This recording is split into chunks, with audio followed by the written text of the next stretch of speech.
नमस्कार। News room में आप सभी का स्वागत है। अंतर्राष्ट्रीय राजनीति में भू रणनीति हमेशा स्थिर नहीं रहती। राष्ट्रों के हित, गठजोड़ और नीतियां समय समय पर बदलती रहती हैं। अमेरिका के राष्ट्रपति डोनाल्ड ट्रंप प्रशासन द्वारा ईरान के चाबहार बंदरगाह पर दी गई प्रतिबंध छूट को समाप्त करने का निर्णय इसी बदलाव का हिस्सा है। देखा जाए तो यह कदम केवल ईरान के विरुद्ध अधिकतम दबाव नीति का हिस्सा नहीं है, बल्कि भारत की सामरिक और आर्थिक योजनाओं के लिए भी एक गहरी चोट साबित हो सकता है। हम आपको बता दें कि ईरान के सिस्तान बलूचिस्तान प्रांत में स्थित गहरे पानी वाला चाबहार बंदरगाह भारत के लिए अत्यंत महत्वपूर्ण है।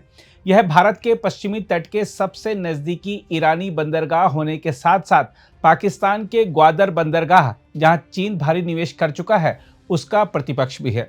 2016 में प्रधानमंत्री नरेंद्र मोदी की तेहरान यात्रा के दौरान भारत, ईरान और अफगानिस्तान के बीच चाबहार समझौता हुआ था, जिसके तहत इस बंदरगाह को मध्य एशिया और अफगानिस्तान तक पहुंचने का एक वैकल्पिक मार्ग बनाया गया। भारत ने 13 मई 2024 को चाबहार बंदरगाह के संचालन के लिए ईरान के साथ 10 साल का करार किया था। यह पहली बार था जब भारत ने किसी विदेशी बंदरगाह का प्रबंधन संभालने की पहल की थी। वर्ष 2003 से ही भारत इस परियोजना पर काम करने का प्रस्ताव रख रहा था, ताकि पाकिस्तान को दरकिनार करते हुए अफगानिस्तान और मध्य एशिया तक पहुंच बनाई जा सके। लेकिन ईरान के परमाणु कार्यक्रम पर अमेरिकी प्रतिबंधों की वजह से इस बंदरगाह का विकास धीमी गति से हुआ।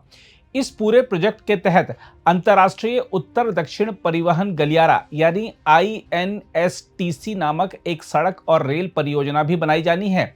करीब 7200 किलोमीटर लंबी यह परियोजना Bharat, Iran, Afghanistan, Armenia, Azerbaijan, रूस, मध्य एशिया और यूरोप के बीच माल ढुलाई के लिए प्रस्तावित है। भारत ने अब तक लगभग 25 मिलियन अमेरिकी डॉलर मूल्य के उपकरण, क्रेन और आवश्यक मशीनरी वहां उपलब्ध करवाई है। 2018 से भारत की company India ports global limited यानी IPGL इस बंदरगाह का संचालन कर रही है। अब तक 90,000 से अधिक कंटेनर यातायात और 8.4 मिलियन टन से अधिक कार्गो वहां से संभाला जा चुका है। कोविड काल में भारत ने इसी मार्ग से अफगानिस्तान को 25 लाख टन गेहूं और 2000 टन दालें भेजी थीं। इस प्रकार चाबहार केवल व्यापारिक केंद्र नहीं, बल्कि भारत की मानवीय सहायता कूटनीति का भी सशक्त माध्यम रहा है।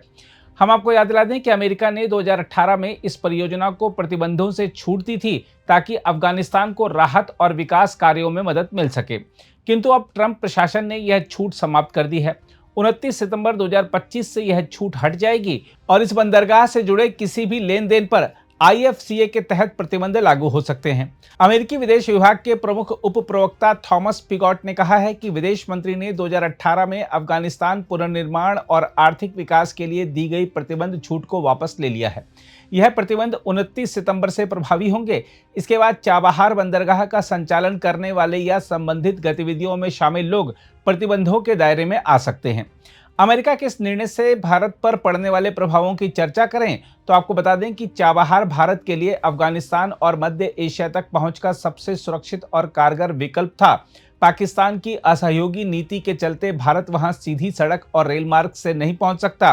अब यदि प्रतिबंध कड़े होते हैं तो भारत की कनेक्टिविटी रणनीति को गहरा झटका लगेगा।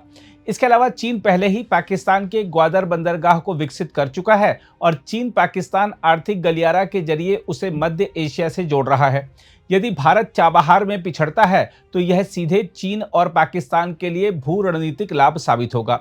साथ ही पिछले एक दशक में भारत और अमेरिका के रिश्ते रणनीतिक साझेदारी में तब्दील हुए हैं, परंतु चाबहार पर प्रतिबंध का निर्णय यह दिखाता है कि अमेरिका की ईरान नीति भारत के हितों से टकरा सकती है। भारत को अब संतुलन बनाना होगा ताकि अमेरिका और ईरान दोनों से रिश्ते बिगड़े नहीं।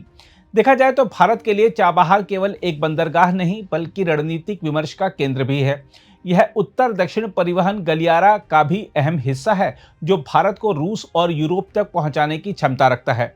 भारत के सामने उपलब्ध विकल्पों की चर्चा करें तो आपको बता दें कि भारत को अमेरिका से यह स्पष्ट करना होगा कि चाबहार केवल ईरान का नहीं, बल्कि अफगानिस्तान पुनर्निर्माण और क्षेत्रीय स्थिरता का मुद्दा है। यदि भारत चाबहार से पीछे हटता है तो अफगानिस्तान एक बार फिर चीन पाकिस्तान की गिरफ्त में जा सकता है। इसके अलावा भारत को ऊर्जा सुरक्षा और सामरिक हितों के मद्देनजर ईरान के साथ अपने रिश्ते और मजबूत करने होंगे। प्रतिबंधों के बीच भी व्यापारिक और सांस्कृतिक सहयोग को बनाए रखने का रास्ता तलाशना होगा। साथ ही शंघाई सहयोग संगठन, ब्रिक्स और यूएन जैसे मंचों पर भारत को यह मुद्दा उठाना चाहिए कि एक सामरिक बंदरगाह पर प्रतिबंध क्षेत्रीय सहयोग की भावना के विपरीत हैं। इसमें कोई दो राय नहीं कि अमेरिका का यह निर्णय भारत के लिए एक सामरिक झटका है, लेकिन यह अंत नहीं है। भारत ने पिछले एक दशक में जिस दूरदर्शी दृष्टिकोण से चाबहार परियोजना को आगे बढ़ाया है, उसे आसानी से छोड़ा नहीं जा सकता। यह केवल एक बंदरगाह नहीं, बल्कि भारत की भू रणनीतिक स्वतंत्रता का प्रतीक है। भारत को अब और दृढ़ नीतिगत फैसले लेने होंगे। यदि चाबहार को प्रतिबंधों की भेंट चढ़ने दिया गया तो इसका सीधा फायदा चीन और पाकिस्तान को मिलेगा।